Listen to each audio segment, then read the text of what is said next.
As we head into January 2023, it's a great time to take stock of what went well last year and what didn't. Personally, I love to do like a little exit exam almost, where I explore what new habits I embraced, what stuck, what didn't, and how that informs me about making great decisions for the year to come. And there's no better area to do this in than skincare. So in today's video, I want to share with you 5 crucial habits I want you to take into 2023 based on what we learned last year, what worked, what didn't, and how we can make things even better in the 12 months to come. So priority number 1 is to prioritize the health of your skin barrier. I think 2022 was the year of learning about our skin barrier, why it's there, what it does for us, and what happens when things go awry. Now, there are so many skincare habits that have the potential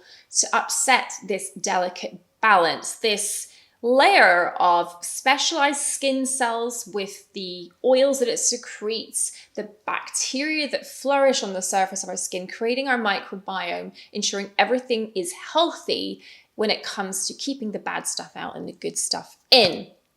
And I think it's really, really important if we want to build a meaningful skincare routine with active ingredients that really deliver, to ensure that that is balanced by maintaining the health of our skin barrier. So that means paying attention to our cleansing practices, really the things that we do every day that potentially over time stack up and potentially have a negative impact if we're not doing them correctly. So cleansing is one of those things. Cleansing the right way is so fundamental to a great skincare routine. I said it before, I'll say it again. Get cleansing wrong, it's hard to get skincare right. Exfoliation, something that gives us an immediate feel-good factor of our skin because it improves texture there and then. However, too much exfoliation is a bad thing. It can take away from that barrier function, really helping us out, and is something to be really watched for. Likewise, hydration that isn't correctly balanced, using more humectants without the use of occlusives, potentially stealing water away, particularly if we don't live in a hot, humid country. These kind of actions, which over time can just mean that the skin is not as resilient and well protected as it might be, and therefore we're not getting as much out of our active routine as we would like. Finally, overly rapid introduction of active ingredients like retinoids, which are potent and potentially can impact quite negatively on the skin barrier if they're not done in the kind of careful, delicate fashion. These kind of actions are the ones that can have a negative impact. And it's particularly important this time of year when our skin barrier is already challenged by cold air, central heating, and so forth. So pledge to be kind to your skin barrier in 2023.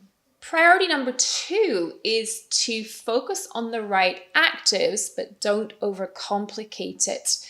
It's so important these days to become your own diagnostician so that you know what your key concerns are and how your skin behaves when actives are introduced, so that you know the right ones to use. And I've actually done a series of posts over on Instagram on the skincare ingredients hierarchy to know which ones are the best to prioritize, whether you suffer from redness, breakouts and blocked pores, or are concerned about the signs of aging, what the hierarchy is, which ones should take priority over others, so that you can introduce them in the right order, knowing that if you do get stuck and find that you can introduce 1 or 2 things, that you focus your energies on the right ones. Priority number 3 is to eliminate trends that don't suit your skin. So with the advent of skin trends taking off on TikTok, it can really feel like you're doing something wrong if you don't get on board.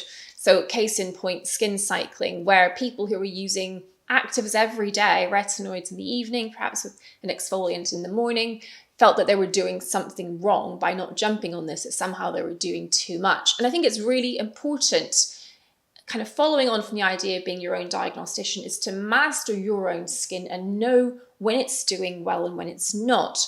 There really is no shortcut to having a good education about what works for your skin, which ingredients really hit the sweet spot in terms of delivering bright, clear, healthy skin, because you know then that it's functioning well. and really getting to know your skin and what works for you. So I think staying clear of trends, trying not to get caught up in FOMO because it seems everybody's doing something online, and knowing your skin, knowing what works for you. Less is more always, and just sticking to that consistent routine, knowing the right strengths of active ingredients for your skin, titrating them up slowly and carefully and over time, and really taking the long view. That is the route to beautiful skin. Priority number 4 is to consider the link between your gut and your skin. Now, our skin is only as good as the fuel that we put into our bodies. And just as with the relationship between gut and brain health, so too the relationship with our gut and skin is also the case. Now, things that really do improve skin quality and health over time are the same foods that are actually good for us generally. So thinking about nutritionally dense foodstuffs like nuts and seeds, such a tasty thing to add to your porridge in the morning or your yogurt, and really, really good for skin health. Likewise, berries, often called brain food, green leafy vegetables, and omega-3 rich salmon or flaxseed. So these kind of ingredients are absolutely brilliant for bright, clear, healthy skin. They're full of antioxidant power and omega-3s, the things that really do make for clear, healthy skin.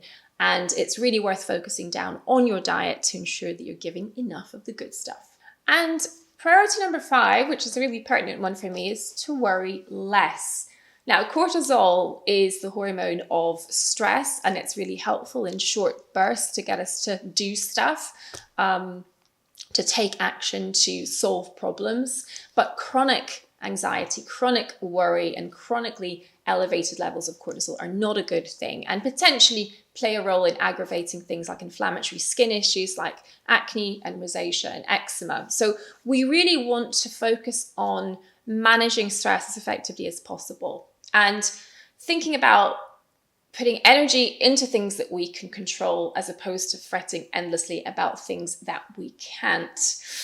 And certainly for me in 2022, the number one tool for managing that runaway train of thoughts that, in itself becomes the self-sustaining source of the anxiety rather than the circumstances which created the stressor in the first instance. Meditation has been the best tool for me to recognizing that I don't have to accept all of my thoughts, and that, again, I should really focus, like the Stoics suggested, on things that we can control and let the rest go. Also, just thinking about things in context of, in 5 years' time, how will I look back on this event? Will it be as important as I'm allowing it to be right now? So yeah, managing stress, that's a really big one, I think. 2022 was a tough year for so many people.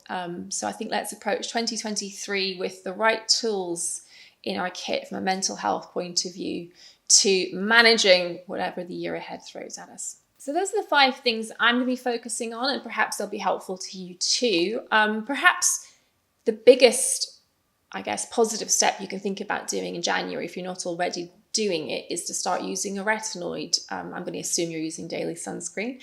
And if so, then I think you should watch my 5 tips to starting a retinoid. So the 5 hacks I found made starting a retinoid as easy as it possibly can be.